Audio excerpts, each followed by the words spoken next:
Okay, so first chapter का नाम आपको पता है, final accounts of partnership firm, introduction to partnership and final accounts of partnership firm. So इसमें क्या क्या नए टर्म्स आने वाले हैं देखो, अगर आपको वो टर्म का मीनिंग पता है तो आप बताओ।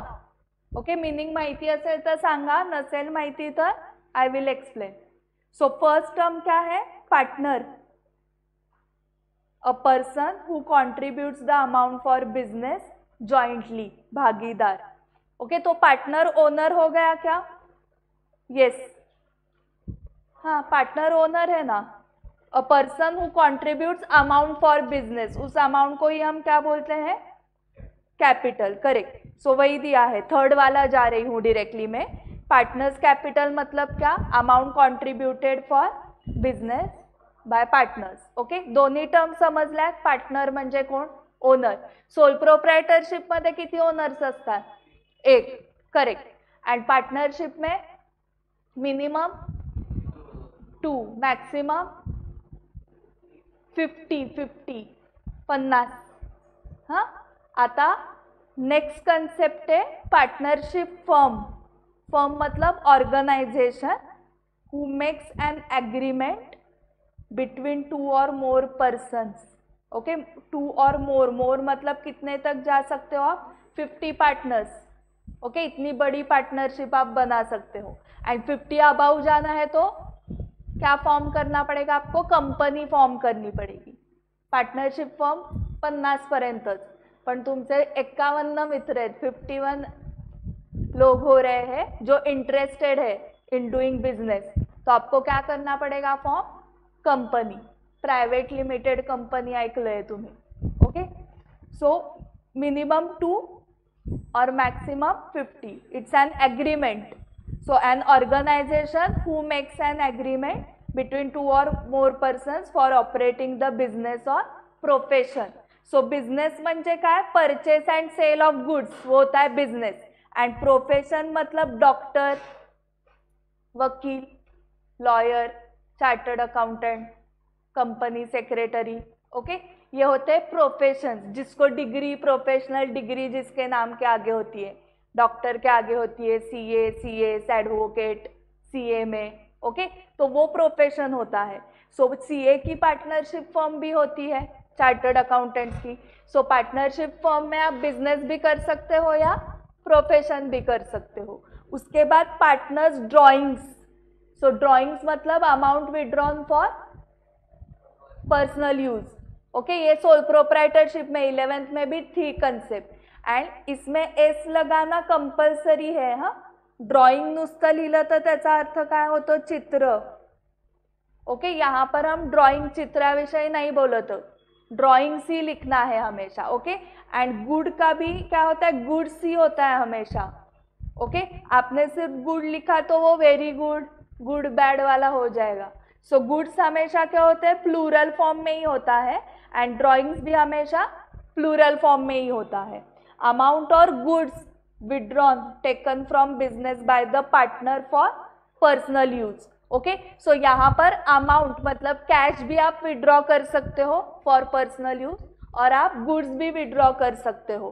फॉर एग्जाम्पल, आपका क्लोथ्स का शॉप है, पार्टनरशिप फर्म है आप सबकी। ओके, एंड दिवाली के फेस्टिवल के लिए आप सबने क्या किया? आपके फैमिली, ब्रदर्स सिस्टर्स के लिए क्लोथ्स गिफ्ट दिए उनको आपके शॉप से। सो आपने क्या विड्रॉ किया? यहाँ पर कैश नहीं विड्रॉ की, आपके शॉप में जो क्लोथ्स, कुर्तीज और ये था, ओके, वो आपके ब्रदर्स एंड सिस्टर्स को दिया एज अ गिफ्ट, मतलब पर्सनल यूज के लिए वो आपने विड्रॉ किया गुड्स। तो आप गुड्स भी विड्रॉ कर सकते हो क्या? यस। ओके, आपका मेडिकल शॉप है, आपने मेडिसिन्स लिए फॅमिली, कोई फॅमिली में बीमार है उनके लिए, तो तुम्ही मेडिसिन्स कोणासाठी वापरताय? फॅमिलीसाठी। सो वहाँ पर क्या विड्रॉ किया आपने? गुड्स विड्रॉ किए। सो ड्रॉइंग्स में दोनों हो सकता है, हाँ, cash withdrawn for personal use या goods withdrawn for personal use. So partners drawings जैसे सोल प्रोप्राइटर में भी था क्या ड्रॉइंग्स? था। ओके, अभी पार्टनरशिप डीड, ये क्या होता है, रिटर्न एग्रीमेंट अगर है तो उसको क्या बोलते हैं, पार्टनरशिप डीड। एग्रीमेंट का सवाल सोल प्रोप्राइटरशिप में आता ही नहीं है क्योंकि वो अकेला ही ओनर ही था। सो ये कंसेप्ट आपके लिए न्यू है, नई कंसेप्ट है ना 12th में। So the agreement signed by all partners containing the terms end conditions among them, it may be return और ओरल। रिटर्न है तो पार्टनरशिप डीड, एंड आप क्या रिकमेंड करोगे, रिटर्न वाली पार्टनरशिप डीड। ॲसेट्सचं मीनिंग माहिती आहे, प्रॉपर्टी और इस्टेट, लायबिलिटीज बिजनेस रिस्पॉन्सिबिलिटीज और ऑब्लिगेशन टू पे मनी और debts. Carriage inward, transportation charges on goods purchase, तर हे ट्रेडिंग अकाउंटमध्ये येतात, हे माहिती आहे का तुम्हाला, कोणत्या साईडला, डेबिट का क्रेडिट, डेबिट, कारण ते एक्सपेन्सेस आहेत ना, expenses on debit side, income on credit side. Carriage outward हे पण एक्सपेन्सच आहे, ओके, बट दिस एक्सपेन्स कसले एक्सपेन्स आहेत, हे पण ट्रान्सपोर्ट चार्जेसच आहे, but on goods sold, okay. Carriage inward दोन्ही ट्रान्सपोर्ट चार्जेस आहेत, म्हणजे दोन्ही काय आहेत, एक्सपेन्सेस आहे, okay, but carriage inward is on purchases. So purchases say directly related expense अगर है तो वो जाता है ट्रेडिंग अकाउंट में, ओके। इसलिए कैरेज इनवर्ड रिकॉर्ड होता है in trading account. Carriage inward कुठे रिकॉर्ड होता, trading account debit side. Carriage outward, these are the transport charges on what, on goods sold, that is on sales. तर हे पण charges आहेत, expenses, म्हणजे कुठल्या साईडला येणार, क्रेडिट का डेबिट, डेबिट साइड, पण कुठल्या अकाउंटमध्ये, profit and loss account, correct. So carriage outward, profit and loss account, debit side, transport charges of goods sold. त्यानंतर ट्रेड और सन्ड्री और जनरल और ऑफिस और मिसलेनियस एक्सपेंसेस। एक्सपेंसेस है मतलब कौन सी side, debit side, and account कौन सा, profit and loss account. So meaning पता है आपको, small expenses for business, example tea, नाश्ता, snacks, cleaning charges, tips etcetera, किरकोळ खर्च, ओके। सो आपने करेक्ट बताया, profit and loss account debit side. Import duty, import export पता है क्या आपको, इंपोर्ट मतलब आयात आणि एक्सपोर्ट मतलब, करेक्ट। सो आयात निर्यात करायला त्यावर टॅक्स पे करायला लागतो। इम्पोर्ट मतलब purchases from outside India into India, and export मतलब sale from India to outside India, हे माहिती आहे ना। सो दोन्हीवर टॅक्स पे करायला लागतो, त्याला काय म्हणतात, इम्पोर्टवर टॅक्स पे केला असेल तर इम्पोर्ट ड्यूटी, आणि अजून एक दुसरं नाव आहे customs duty.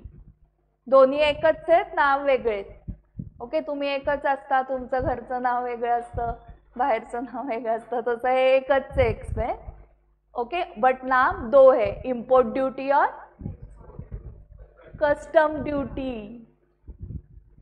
Taxes paid for importing goods from outside countries in India, okay. End ये कहाँ पर रिकॉर्ड करते हैं, कौन से साइड को होगा वो तो पता है, डेबिट या क्रेडिट, डेबिट साइड, क्योंकि चार्जेस है। एंड अकाउंट कौन सा, trading account, it is related to purchases. So trading account debit side, okay. Export duty, customs duty. So taxes paid for exporting goods outside India, outside countries from India, निर्यात कर। So हा पण expense आहे, so debit side, आणि account कुठलं, काही balance sheet मध्ये तर एक्सपेन्सेस जातच नाही, आणि साइड सांगितली की नाही, डेबिट क्रेडिट साइड कुठं असते, ट्रेडिंग P&L ला असते। बॅलन्स शीटला डेबिट क्रेडिट साइड असते का, लायबिलिटीज आणि ॲसेट्स असतात, हां, मी डेबिट साइड सांगितली म्हणजे बॅलन्स शीटचा तर प्रश्नच नाही आहे। हे रिलेटेड टू परचेसेस आहे का सेल आहे, मग कुठं येईल? Profit and loss account.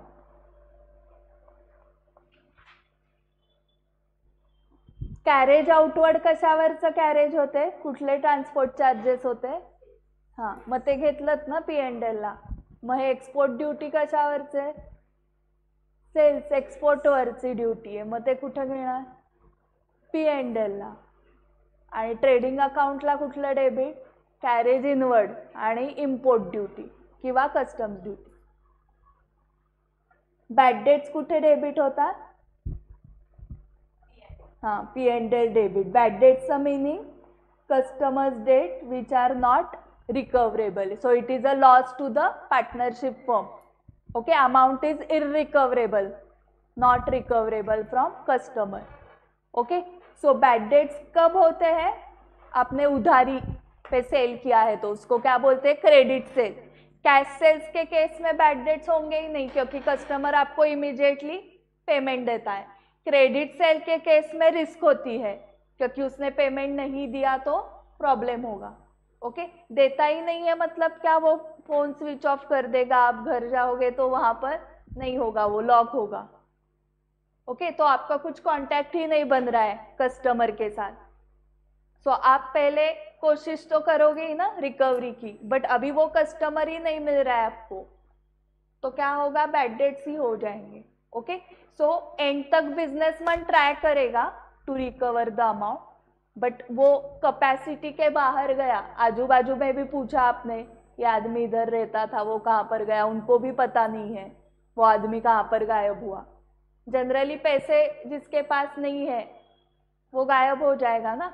बहुत लोगों से उधारी लेके रखी है और अभी रीपे करना पॉसिबल नहीं है उसको, तो वो गायब हो जाता है.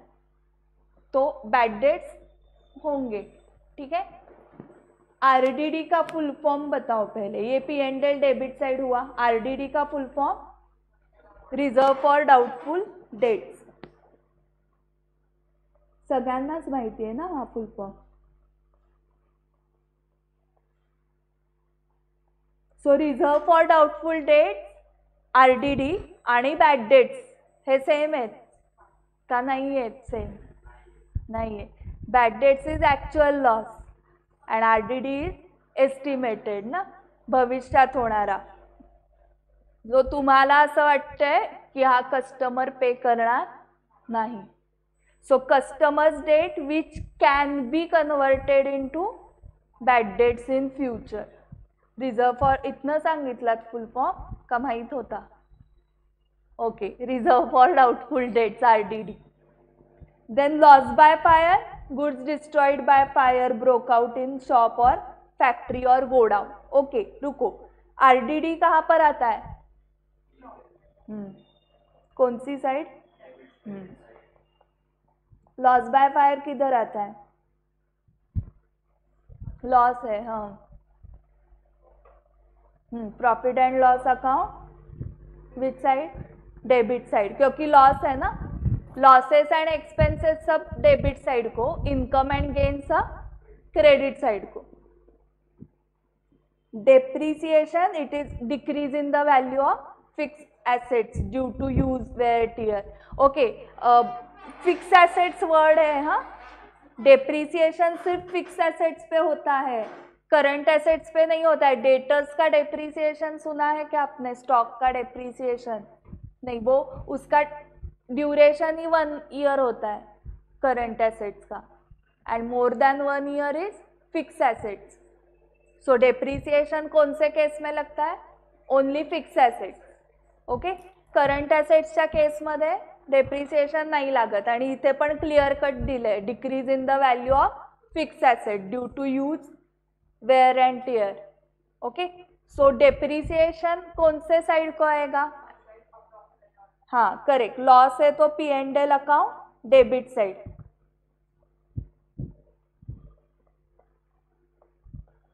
गुडविल, गुडविल काय असतं? रेप्युटेशन ऑफ द बिझनेस ना.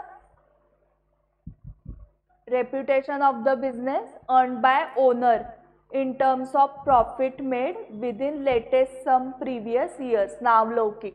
So मैंने एक एग्जाम्पल दिया था आपको, मैकडोनल्ड्स परचेज करना है, ओके, तो आपको मैकडोनल्ड्स के फर्नीचर में इंटरेस्ट नहीं है, मैकडोनल्ड्स के ब्रांड में इंटरेस्ट है। मैकडोनल्ड्स कल से आपका हो गया तो आपको देख के नहीं आने वाले हैं लोग, मैकडोनल्ड्स का बोर्ड देख के आने वाले हैं।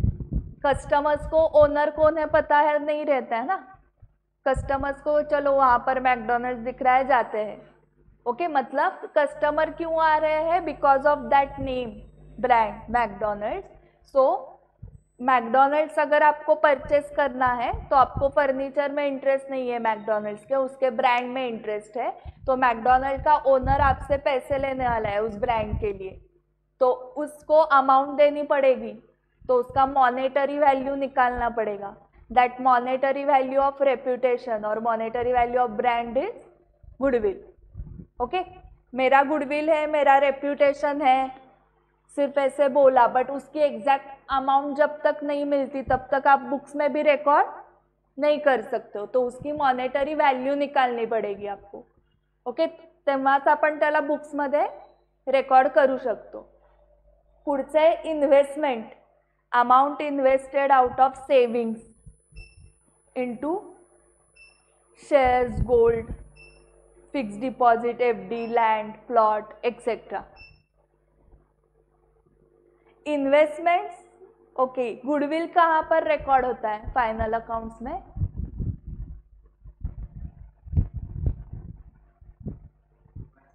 एसेट है, so balance sheet asset side, आणि इन्वेस्टमेंट्स कुठे रेकॉर्ड होणार,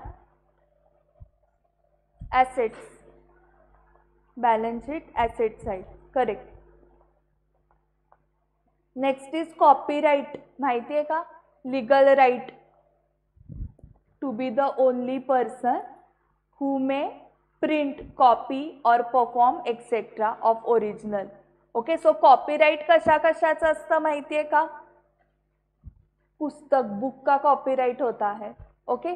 बालभारतीचं टेक्स्टबुक आहे कोणाकडे आत्ता, हां बघा त्याच्यावरती सी एक आहे बघा, असं सी आणि असं चिन्ह आहे का, जिथे MRP वगैरे लिहिलेली असते तिथे चेक करा आहे का,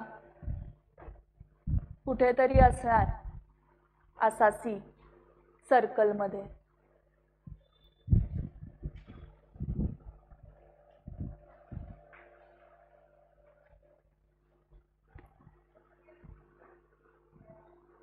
आहे ना, दिसलं सगळ्यांना, हां परमला दिसलं मागे।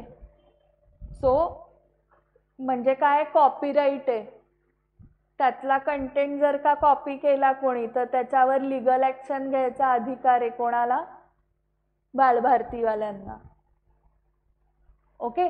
सो हे कॉपीराइट जे आहे ते ॲसेट आहे, ओके, ते पुस्तक त्यांनी लिहिलेलं आहे, त्यानंतर गाणं, सॉन्ग, ओके। सो अगर आपने यूट्यूब का कौन सा वीडियो बनाया, यूट्यूब शॉर्ट, रील, और उसके बैकग्राउंड म्यूजिक में, यूट्यूब का बता रही हूँ, हाँ इंस्टा का नहीं, यूट्यूब पे अगर आपने बैकग्राउंड म्यूजिक डाला तो वहाँ पर कॉपीराइट इशू करके कभी कभी आता है, ओके, मैं मेरे प्लेलिस्ट में आपको दिखाऊंगी स्क्रीनशॉट, तो वो सॉन्ग आप यूज़ कर रहे हो आपके वीडियो के लिए, ओके। सो फिर वो मैसेज देते हैं कि ये वीडियो कुछ कंट्रीज में नहीं दिखेगा आपका वीडियो, क्योंकि आपने ये XYZ सॉन्ग यूज़ किया है उस वीडियो में, एंड कॉपीराइट है उस सॉन्ग का, तो आप वो सॉन्ग यूज़ नहीं कर सकते, बट आपने यूज़ किया है तो आपका वीडियो XYZ कंट्रीज में नहीं दिखेगा वीडियो। सो सॉन्ग के लिए भी कॉपीराइट है, ओके। उसके बाद कंप्यूटर प्रोग्राम्स, मतलब जिसकी क्रिएटिविटी है, सॉन्ग क्रिएटिविटी है, बुक लिखना क्रिएटिविटी है, तो उसका एसेट हुआ ना वो, करेक्ट। मैंने कल जाके बताया ये बुक मैंने लिखा है और किसी दूसरे का ही है, वो ऑथर अलग है, तो उसका क्रिएटिविटी है, तो एसेट उसका हुआ वो, ओके। सो इन चीज़ों में जहाँ पर क्रिएटिविटी है वहाँ पर आप कॉपीराइट ले सकते हो। सो कॉपीराइट जब लिया जाता है तब उस केस में अगर किसी दूसरे ने कॉपी किया तो जो ओनर है उस कॉपीराइट का, जैसे बाल भारती, वो एक्शन ले सकता है, लेता ही है ऐसे नहीं है, बट लेने के उसके पास राइट्स है, एंड एक्शन ले लिए उसने तो हमें फाइन पे करना पड़ेगा अगर हमने कॉपी किया है तो, उसको बोलते हैं कॉपीराइट। तो ये एसेट हुआ। तुम्हाला टँजिबल आणि इंटँजिबल एसेट डिफरन्स पता है क्या? टँजिबल इंटँजिबल, टँजिबल मतलब जिसको आप टच कर सकते हो, देख सकते हो। ओके, सो ये फर्नीचर है जिसके ऊपर आप बैठे हो, बेंच के ऊपर, तो आप टच कर सकते हो, बेंच दिख रहे हैं आपको। ओके, इसको ट्रांसपोर्ट कर सकते हो। बट आपने देखा है क्या? देखो मैकडॉनल्ड्स का गुडविल ट्रांसपोर्ट हो रहा है ट्रक से। सो देख नहीं सकते हो, सिर्फ महसूस कर सकते हो, फील कर सकते हो। That is intangible asset. Okay, जो आप देख नहीं सकते हो, जिसको आप टच भी नहीं कर सकते हो, दॅट इज इंटँजिबल। आणि टँजिबल म्हणजे ज्याला तुम्ही स्पर्श करू शकता, जे डोळ्यांनी बघू शकता, दॅट इज टँजिबल ॲसेट। दोन्ही ॲसेटच आहेत। ओके, फक्त त्याच्यात डिफरन्स असा आहे, टँजिबल आणि इंटँजिबल। तुमचे जे सॉफ्टवेअर्स असतात ते पण इंटँजिबल आहेत, पण कॉम्प्युटर टँजिबल आहे, त्याच्या आतले सॉफ्टवेअर इंटँजिबल आहे। ओके, सो कॉपीराइट कुठलं झालं? इंटँजिबल। गुडविल पण इंटँजिबल।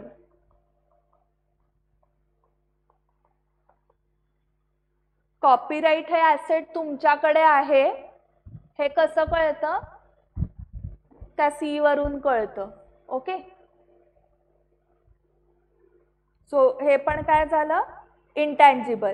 त्यानंतर तुम्ही आता जेव्हा बाहेर जाल ना, घरी जाता जाता मोठमोठे बोर्ड्स बघा बिझनेसचे, ओके, पीटर इंग्लंड वगैरे असे, आणि तुम्हाला असा आर दिसला पाहिजे, जसा आता सी दिसला ना तुम्हाला, तर त्यांच्या नावाच्या खाली छोटासा आर दिसला पाहिजे। ओके, तर हेचा अर्थ आहे रजिस्टर्ड। मोठ्या मोठ्या दुकानांचे बघा, म्हणजे येवले अमृततुल्यचं पण असू शकतं, पण छोट्या टपरी, चहाच्या टपरीला वगैरे नसेल। हातगाड्यांना वगैरे बघायला जाऊ नका। हां, तर हे त्यांचं नाव रजिस्टर्ड आहे। आता मॅकडॉनल्ड्सचा एम माहिती आहे तुम्हाला, असा मोठा एम असतो ना, हां, तो एम तुम्हाला कुठनंही दिसतोच, 5 किलोमीटरवरनं पण तो एम दिसतो तुम्हाला।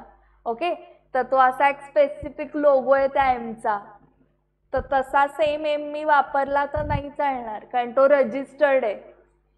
तसा एम मी वापरला तर लोकांना काय वाटेल, अरे मॅकडॉनल्ड्स आहे पुढे जाऊन, आणि तिथे वेगळंच माझंच काहीतरी कॅफे।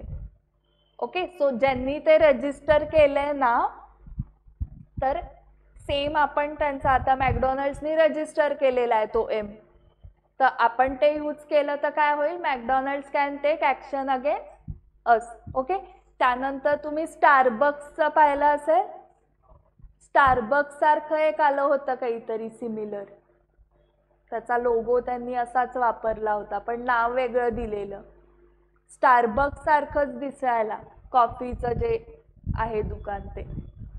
सो त्या केसमध्ये काय होतं? आरचा अर्थ कळला तुम्हाला, रजिस्टर्ड, आणि आर नसेल तर रजिस्टर्ड नाहीये, मग तुम्ही कॉपी केलं तरी ते ओरडू शकत नाही, लीगल ॲक्शन नाही घेऊ शकत तुमच्या अगेन्स्ट। ठीक आहे, पण ज्यांचे रजिस्टर्ड आहेत, मोठ्या लोकांचे रजिस्टर्डच असतात, कारण त्यांचं नाव वापरून दुसरे जण बिझनेस स्टार्ट करू शकतात ना, तसा सेम। सो हे पण कॉपीराईटमध्येच येतं, ट्रेडमार्कमध्ये तुम्ही म्हणू शकता, ट्रेडमार्क पण म्हणतात, तेच दिलंय बघा। अ स्पेशल सिम्बॉल म्हणजे तो M, brand, design or name that a company puts on its products and that cannot be used by any other company, trademark. So हे पण काय झालं परत? Intangible.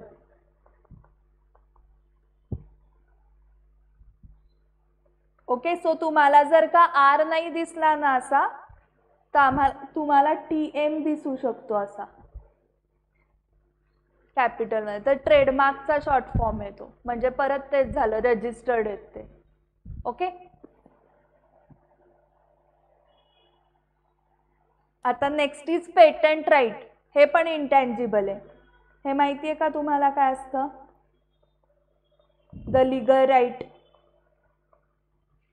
To be the only person to make use और sell a product or an invention, the document that shows this is your right. So patent right चं तुम्हाला एक document मिळतं, तुम्हाला ते राईट रजिस्टर करायला लागतात. Okay, so for example Amul आईस्क्रीमची जी प्रोसेस आहे आईस्क्रीम बनवायची, चीज बनवायची, तर त्याचा त्यांनी जर का प्रोसेसचा पेटंट घेतला असेल तर तुम्ही सेम कॉपी नाही करू शकत. बालाजीचे वेफर्स तुम्ही खाता, हां, सो बालाजी वेफर्सची प्रोसेस जर का रजिस्टर केलेली असेल, पेटंट घेतला असेल त्याचा, आणि इतर कोणाला ती वापरायची असेल तर इतरांना रॉयल्टी पे करायला लागते. सो रॉयल्टी तुम्ही बघितला असेल ना, शब्द ऐकला असेल. ओके, कारच्या वगैरे ॲडव्हर्टाइजमेंट्समध्ये तुम्ही जॅपनीज टेक्नॉलॉजी यूज केली आहे वगैरे असे शब्द ऐकले. जर्मन टेक्नोलॉजी से बना हुआ है इंजन, ये वो.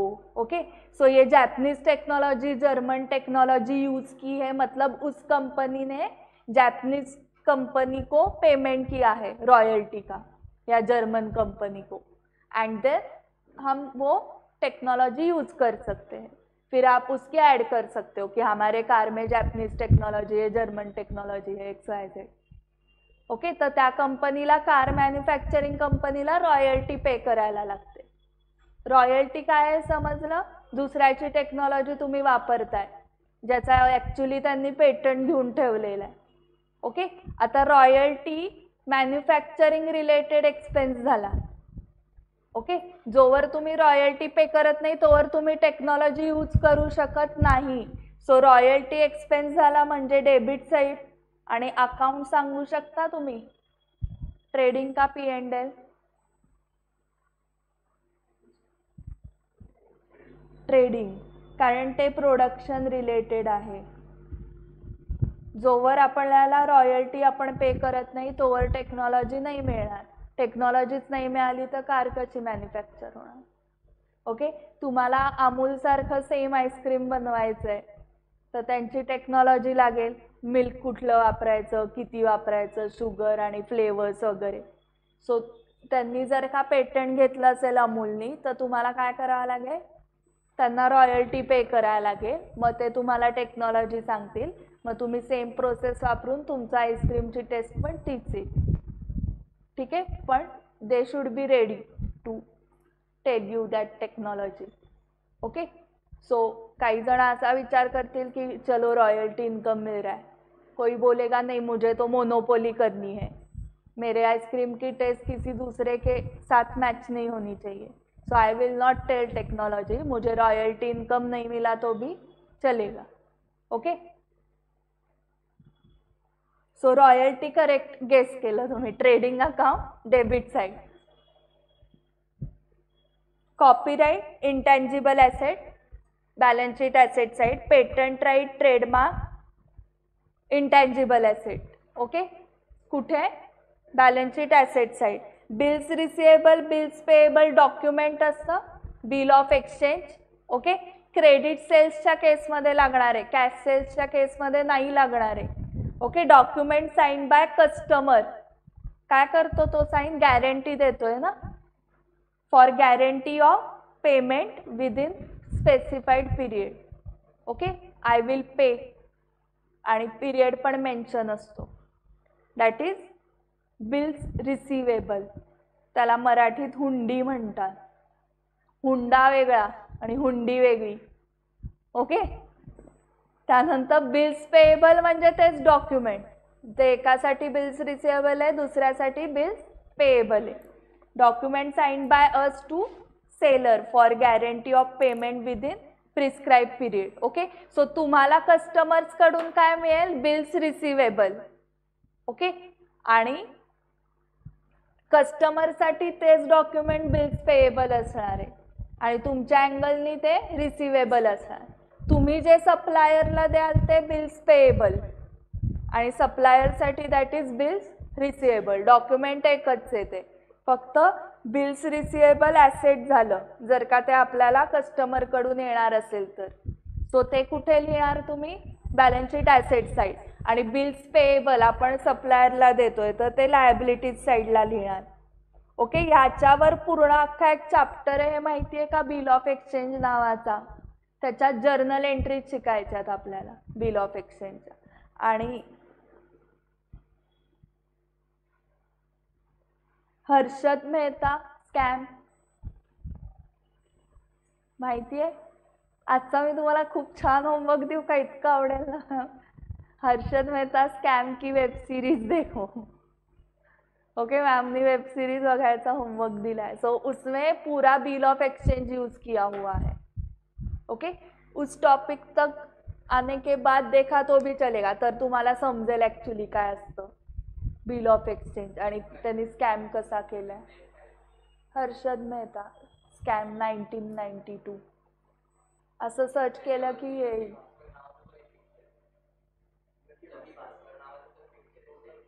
तो पण हर्षद मेहताचाच आहे पण का दुसरा आहे?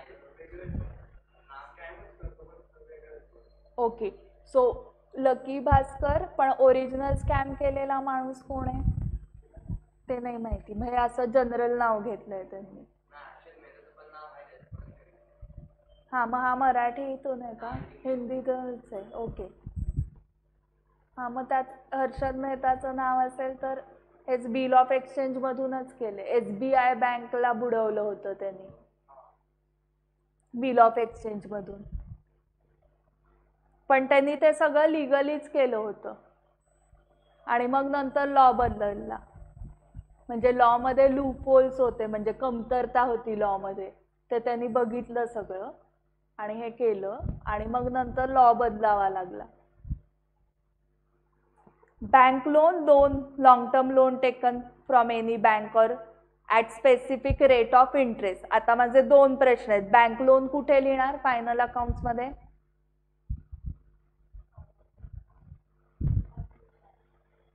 Loan liability, correct. आणि बँकेकडनं तुम्ही लोन घेतलंय ते रिपे करावं लागेल ना तुम्हाला, म्हणून ते लायबिलिटी. आणि त्यावर तुम्हाला इंटरेस्ट पण पे करायला लागणार आहे, इंटरेस्ट ऑन लोन. ते कुठं लिहिणार? इंटरेस्ट ऑन लोन, हां, कुठली side? Correct, profit and loss account debit side, कारण तो एक्सपेन्स झाला ना तुमचा, इंटरेस्ट पे करायला लागतोय लोनवरती. सो एक्सपेन्स झाला तर तो profit and loss account debit side. आणि तुम्ही इन्व्हेस्टमेंटचं आत्ता बघितलं, FD रिकरिंग डिपॉझिट, तर त्या इन्व्हेस्टमेंट्सवर तुम्हाला काय मिळणार? इंटरेस्ट मिळणार. सो तो इंटरेस्ट रिसिव्ड कुठे लिहिणार? हां, कुणाच्या क्रेडिट साईडला? हां, प्रॉफिट अँड लॉस अकाउंटच्या क्रेडिट साईडला, बरोबर. Okay, interest received. आणि शेअर्स आणि म्युच्युअल फंड्स माहिती ऐकून, त्यावर इंटरेस्ट नाही मिळत, त्यावर काय मिळतो? हाँ, सेल शेयर्स, हाँ, शेयर्स सेल करके प्रॉफिट होता है एंड हाँ, बाय और सेल करके जो डिफरेंस आएगा that is profit on sale of shares. पण जसा इंटरेस्ट मिळतो इथे आपल्याला ॲन्युअली, तसं तिथे काय मिळतो? डिव्हिडंड मिळतो. ओके, सो डिव्हिडंड कशावर मिळतो? शेअर्सवर. मग तो कुठे येणार? तो पण profit and loss account credit side. Shares आणि म्युच्युअल फंड्स लक्षात ठेवा. हां, या दोन्हीवर डिव्हिडंड मिळणार आहे. इंटरेस्ट कशा कशावर आहे? Fixed deposit, recurring deposit, debentures, त्यावर पण इंटरेस्ट मिळतो. शेअर्स डिबेंचर्स हे तुम्हाला झालेत का? SPSP secretarial practice. Shares debentures असं नव्हतं? नाही, आत्ता असेल मग 12वीत. बँक ओव्हरड्राफ्ट माहिती आहे? Short term loan. taken from any bank for a maximum period of 1 accounting year, that is 12 months. Okay, so हे जे लोन आहे ते फॅसिलिटी मिळते, ह्याचं अकाउंट नाही ओपन करत. तुम्ही जर का 5 लाखाचं लोन घेतलं तर लोन अकाउंट ओपन होतं बँकेत, saving account, fixed deposit account, current account. Okay, तसं लोन अकाउंट. पण ओव्हरड्राफ्टचं लोन अकाउंट नसतं. बँक ओव्हरड्राफ्ट ही फॅसिलिटी आहे आणि ही कोणाला मिळते माहिती आहे का फॅसिलिटी? फक्त करंट अकाउंट होल्डर्सना मिळते. सेव्हिंग अकाउंट होल्डर्सना नाही मिळत ही फॅसिलिटी. सेव्हिंग अकाउंट कोणाचं असतं? ज्यांना सॅलरी मिळते, सॅलरीड पीपल. आणि करंट अकाउंट कोण ओपन करतं? बिझनेसमन. सो त्यांना ही शॉर्ट टर्म लोनची फॅसिलिटी मिळते. कारण जर का त्यांचं इन्कम नसेल, म्हणजे पैसे यायचे बाकी असतील, क्रेडिट सेल्स, कस्टमरनी अजून पैसे नाही दिले पण त्याचे बिझनेसचे खर्च तर असतीलच ना, एम्प्लॉईची सॅलरी, रेंट, इलेक्ट्रिसिटी, तर टेम्पररी लोन मिळतं मग त्याला बँकेकडून आणि त्यावर इंटरेस्ट पे करावा लागतो. बँक समाजसेवा नाही करत आहे. ओके, घे वापर तू, तुझे पैसे येईपर्यंत. तसं नाही आहे, यावर पण इंटरेस्ट पे करावा लागतो. So interest on bank overdraft पण काय आहे? Profit and loss account, debit side. Correct. आणि बँक ओव्हरड्राफ्ट कुठे येणार? लायबिलिटीज. करेक्ट. पुढे आलंच आहे इंटरेस्ट. कुठला इंटरेस्ट आहे बघा तो? Extra amount paid on borrowed money. तर मग पेड आहे तर P&L account, debit side. Okay, audit fees, ये परम का इनकम है. ओके, परम चार्टर्ड अकाउंटेंट बनने वाला है तो वो CA होने के बाद ऑडिटर बनेगा. ऑडिटर म्हणजे जे एक्झामिन करतात बुक्स ऑफ अकाउंट आणि मग त्यांना रेम्युनरेशन द्यावं लागतं, फी द्यावी लागते. Okay, that is audit fees. Okay, so बिझनेसमनसाठी ते एक्सपेन्स आहे. सो कुठल्या साईडला येणार ते? P&L account, debit side. Legal charges लॉयरला पे करायला लागतील फॉर एनी लीगल प्रोसिजर और कन्सल्टन्सी, लीगल ॲडवाइस. सो हे पण कुठे येणार? करेक्ट. रॉयल्टी सांगितलेलं मी, remuneration paid to the owner of property for production purpose. Property कुठली? That patent. ओके, सो हे कुठे येणार? हां, trading account, debit side. Debtors माहिती आहे, a person to who we sold the goods on credit. Debtors कोणत्या साईडला येतात? कुठे येतात डेटर्स?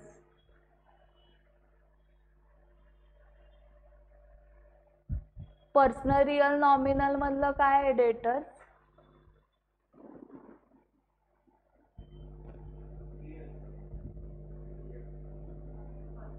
पर्सनल, माणूस आहे ना तो. हां, personal.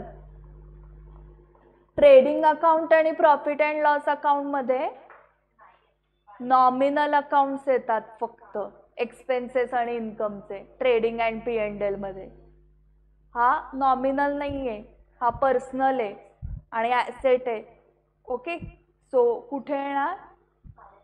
Balance sheet, asset side. Personal account, balance sheet, asset side. तुम्हाला आठवतंय का आपण लिहिलेलं? ट्रेडिंग आणि P&L मध्ये फक्त नॉमिनल अकाउंट्स येतात. बॅलन्स शीटच्या ॲसेट साईडला रिअल आणि पर्सनल आणि लायबिलिटीजला फक्त पर्सनल. क्रेडिटर्स कुठे येणार? Liabilities side. The businessman from whom we purchase goods on credit. So amount is payable to him. Outstanding म्हणजे नॉट पेड ना, unpaid. Okay, unpaid, not paid, outstanding, हे सगळी नावं लक्षात ठेवायला लागतील. ह्याचं मिनिंग एकच आहे पण नावं अनेक आहेत. ठीक आहे, आउटस्टँडिंग म्हणजेच अनपेड, म्हणजेच नॉट पेड, म्हणजेच ॲक्रूड. यातला कुठलाही शब्द येऊ शकतो हा क्वेश्चनमध्ये. सो हे म्हणजे expenses relating to current year but actually amount is not paid. Okay, so ये आउटस्टँडिंग सॅलरी, आउटस्टँडिंग वेजेस,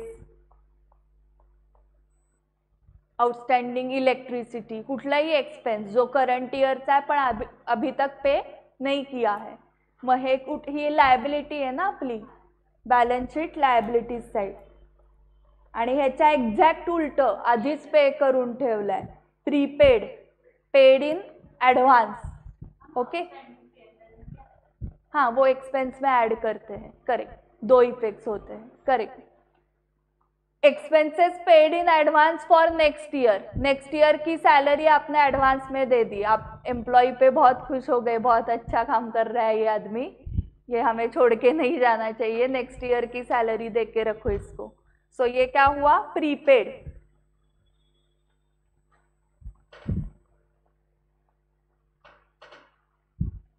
तो ये क्या है, एसेट साइड. आणि तुम्हाला एक मजा आज कळेल, outstanding wages, outstanding salary, prepaid salary, prepaid wedges, हे रियल पर्सनल नॉमिनल मधलं कुठलं आहे? हां, करेक्ट. सो नुसतं वेजेस असेल ना तर ते नॉमिनल आहे. सॅलरी नुसतं असेल, नुसतं सॅलरी अकाउंट, तर ते काय आहे, नॉमिनल आहे. पण आउटस्टँडिंग सॅलरी असेल किंवा प्रीपेड सॅलरी असेल तर ते पर्सनल आहे, रिप्रेझेंटेटिव्ह पर्सनल. बरोबर. ओके, तसंच आउटस्टँडिंग वेजेस आणि प्रीपेड वेजेस हे पण काय आहे, करेक्ट. पर्सनलमध्ये 3 टाइप्स माहिती आहेत ना, natural, artificial and representative. Okay, natural म्हणजे तुम्ही सगळे, आपण सगळे natural, created by nature. Artificial म्हणजे जे आपण माणसांनी क्रिएट केलेत ते, म्हणजे सगळे बिझनेसेस, जसं सक्सेस मंत्र अकॅडमी आपण क्रिएट केलंय, बँक ऑफ महाराष्ट्र, चहाची टपरी, ओके, 5 स्टार हॉटेल. हां, सो कुठलंही, एखादी बँक, कोऑपरेटिव्ह सोसायटी, कॅफे, इथनं बाहेर पडल्यात जे काय दुकानं दिसतात, ऑफिसेस दिसतात, ते सगळे आर्टिफिशियलमध्ये येतात. आणि रिप्रेझेंटेटिव्ह म्हणजे जे कोणाला रिप्रेझेंट करतं ते. सो आउटस्टँडिंग वेजेस किंवा प्रीपेड वेजेस हे कोणाला रिप्रेझेंट करतं, वर्करला, ज्याला वेजेस पे करणं बाकी आहे किंवा ज्याला ॲडव्हान्समध्ये वेजेस पे केले. आणि आउटस्टँडिंग सॅलरी एम्प्लॉईला रिप्रेझेंट करतं, ज्याला सॅलरी देणं बाकी आहे किंवा ज्याला सॅलरी ॲडव्हान्समध्ये दिली. ठीक आहे, म्हणून ते पर्सनल आहे. आणि ते येतात कुठे, प्रीपेड ॲसेट साईडला आणि आउटस्टँडिंग लायबिलिटीज साईडला. Provident fund and amount invested by employer for employees और workers as saving and payable to employee in future. Payable आलं म्हणजेच कुठली साईड, पेएबल लायबिलिटी, करेक्ट. सो ही एक अमाऊंट इन्व्हेस्ट करतो एम्प्लॉयर एम्प्लॉईसाठी, फॉर एम्प्लॉई, आणि त्याला ती अमाऊंट फ्युचरमध्ये कधी द्यायची असते माहिती आहे का, at the time of retirement of employee. Okay, आणि ही अमाऊंट कोण इन्व्हेस्ट करतंय, एम्प्लॉयर इन्व्हेस्ट करतोय फॉर एम्प्लॉईज. आणि प्रॉव्हिडंट फंड इन्व्हेस्टमेंट, जी इन्व्हेस्टमेंट करून ठेवतोय ना employer, that is asset. So हे ॲसेट साईडला येणार. म्हणजे तुम्हाला क्वेश्चनमध्ये फक्त प्रॉव्हिडंट फंड दिसलं तर ती अमाऊंट पेएबल आहे फ्युचरमध्ये at the time of retirement एम्प्लॉईला, तर ते काय झालं, लायबिलिटीज साईड. आणि जी अमाऊंट आपण दरवर्षी इन्व्हेस्ट करून ठेवतोय, एम्प्लॉयर दरवर्षी इन्व्हेस्ट करतोय, काय इन्व्हेस्ट करतोय, कारण फ्युचरमध्ये द्यायची आहे ती अमाऊंट एम्प्लॉईला, तर ही जी दरवर्षीची इन्व्हेस्टमेंट चालू आहे ती प्रॉव्हिडंट फंड इन्व्हेस्टमेंट, ही कुठल्या साईडला येणार, ॲसेट. सो नीट बघायचं क्वेश्चनमध्ये, प्रॉव्हिडंट फंड इन्व्हेस्टमेंट लिहिलंय का नुसतं प्रॉव्हिडंट फंड लिहिलंय. नुसतं प्रॉव्हिडंट फंड असेल तर कुठली साईड, liabilities, and provident fund investment असेल तर asset side. So an amount invested by employer for employees और workers as savings. Provident fund contribution, an amount paid by employer for employee or workers as saving. So amount actually जेव्हा पे करू ना तेव्हा ते P&L डेबिटला येणार. So 3 गोष्टी आहेत. प्रॉव्हिडंट फंड म्हणजे पेएबल लायबिलिटीज, इन्व्हेस्टमेंट शब्द आला की ॲसेट्स, आणि कॉन्ट्रीब्युशन पेड म्हणलं की एक्सपेन्स झाला. जे पेएबल होतं ते पे केलं, मग एक्सपेन्स. ठीक आहे. ओके, तुम्हाला हे 3 गोष्टी येतात हे माहिती आहे. याचे तुम्ही फॉर्मॅट आखताय आत्ता. हां, हेच सोल प्रोप्रायटरच्या वेळेला होते का? Trading P&L balance sheet. फक्त कॅपिटलमध्ये काय चेंज लिहिताय? नुसतं कॅपिटल लिहिण्याऐवजी काय लिहायचं आहे? Partners capital. आणि लायबिलिटीज साईडच्या सुरुवातीला वरती लिहायचं आहे. हां, लायबिलिटीजची सुरुवात पार्टनर्स कॅपिटलनीच होणार. आता ही जर्नी तुम्हाला माहिती आहे का? सोर्स डॉक्युमेंट्स म्हणजे काय असतात? Purchase invoice, sales invoice,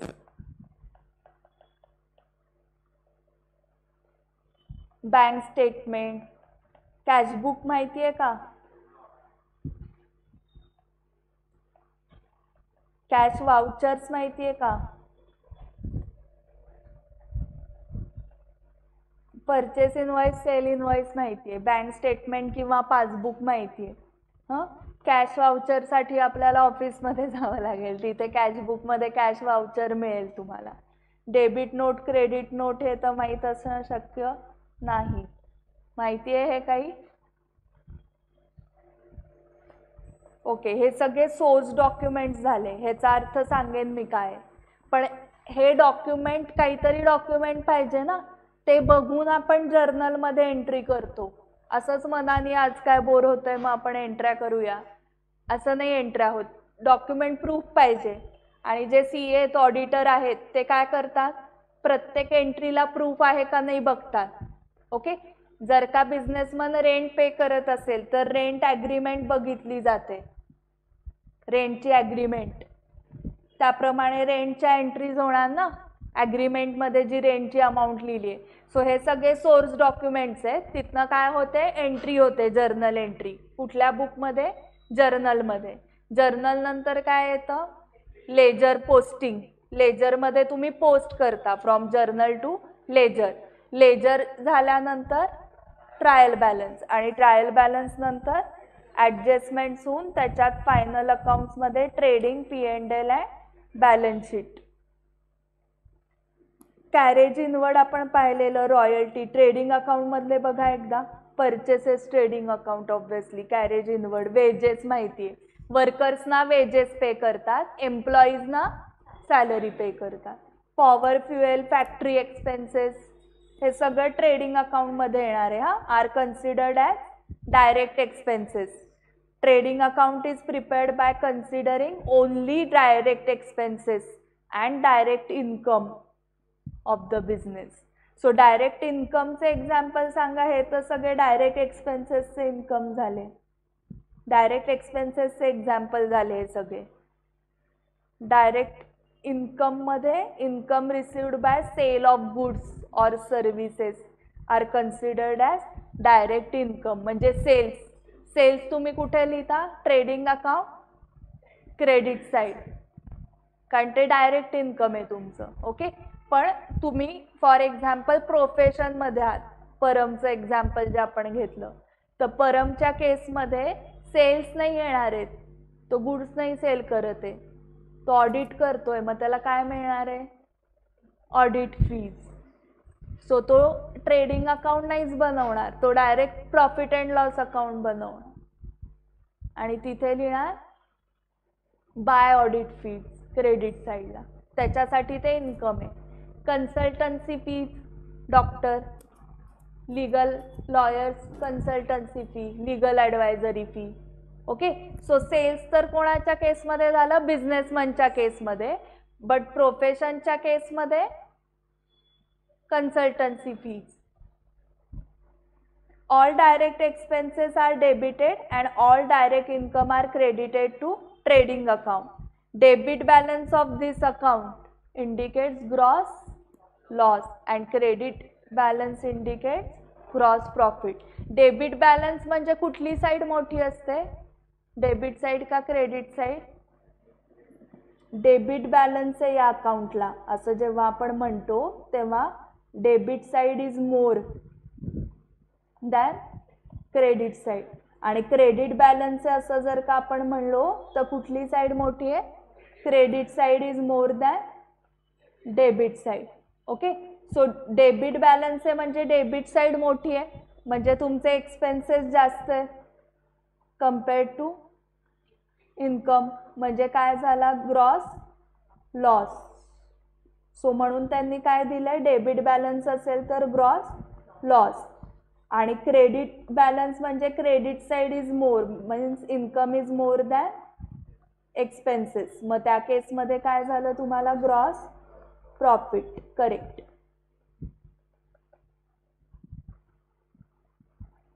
gross profit और gross loss is then transfer to profit and loss account. Profit and loss account का भी सेम. आता इथे कुठले असणार आहे? डायरेक्ट का indirect? Indirect. So profit and loss account is prepared on the basis of indirect expenses and indirect income of the business to find out. इथे gross नाही आहे, इथे काय आहे आता? नेट. नेट प्रॉफिट और net loss. Expenses and income which have no direct relation with production are called indirect expenses and indirect income. So example काय काय आहेत बघा. सॅलरी, एम्प्लॉईज ऑफिसमध्ये बसलेत. प्रोडक्शन कोण करताय? वर्कर्स. वर्कर्सना काय पे करतोय? वेजेस. सो वर्कर्सचं पेमेंट डायरेक्टली रिलेटेड आहे वेजेस म्हणून ते trading debit. Employees directly related नहीं है, इनडायरेक्टली रिलेटेड है. एम्प्लॉयज क्या करते हैं फिर बैठ के ऑफिस में? वो तो प्रोडक्शन कर रहे हैं फैक्ट्री में. उसका सेल, प्रमोशन, मार्केटिंग, अकाउंटिंग.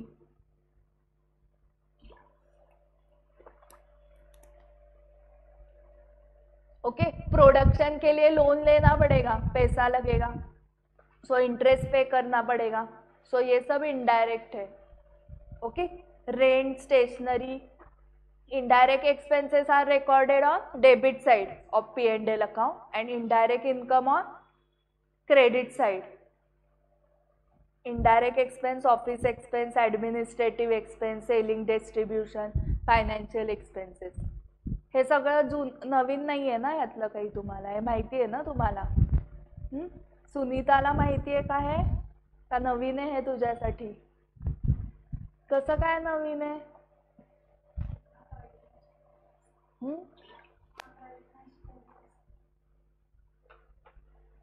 मग फायनल अकाउंट्स चॅप्टर केला नव्हता 11वी?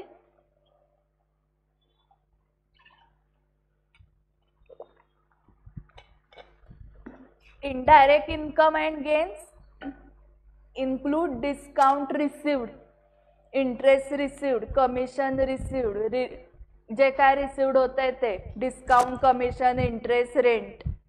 ठीक आहे. बॅलन्स शीट मध्ये ॲसेट्स, लायबिलिटीज येतात. लायबिलिटीज मध्ये काय काय बघा. Short term liabilities like sundry creditors, bank overdraft, bills payable, outstanding expenses. आणि long term liabilities. Short term, long term कसं ओळखायचं? शॉर्ट टर्म और लॉन्ग टर्म कैसे डिसाइड करना है whether it is short term? Time period. If it is payable within 1 year, एका वर्षात repay करायचं असेल तर शॉर्ट टर्म, आणि मोर दॅन 1 year असेल तर लॉंग टर्म. लॉंग टर्म मध्ये बँक लोन, कॅपिटल तर सर्वात शेवटी ओनरला, पैसे राहिले तर मिळणार ओनरला बिझनेस बंद करताना. Capital etcetera. Business assets are classified as fixed assets. Tangible आत्ता सांगितलं मी, intangible. Current assets and fictitious. Fictitious झाली नाही आहे कन्सेप्ट अजून आपली शिकून, पण हे सगळे येतात ॲसेट साईडला. ठीक आहे. आता ॲडजस्टमेंट्सचं एक काम करायचं आहे, ते तर कंप्लीट करायचंच आहे. 23 प्लस ॲडजस्टमेंट्सचं हे मी तुम्हाला PDF व्हॉट्सॲपवर ग्रुपवर पाठवते. हे लिहून आणा नोटबुकमध्ये. 20 ॲडजस्टमेंट्स एकदा या आल्या की झालं हे. ठीक आहे. आणि मग आपल्याला शिकायचं आहे ते fix capital and fluctuating capital. Okay. So आता उद्या परवा क्लास ठेवलाच नाहीये कारण पालखीमुळे खूप यायचा प्रॉब्लेम होऊ शकतो, कोण कुठून येतं माहिती नाहीये, त्यामुळे आपण डायरेक्ट मंडेला भेटणार. ओके. तुमच्यापैकी कोणाचं एसपी आणि कोणाचं मॅथ्स आहे? मॅथ्सवाले हात वर करा.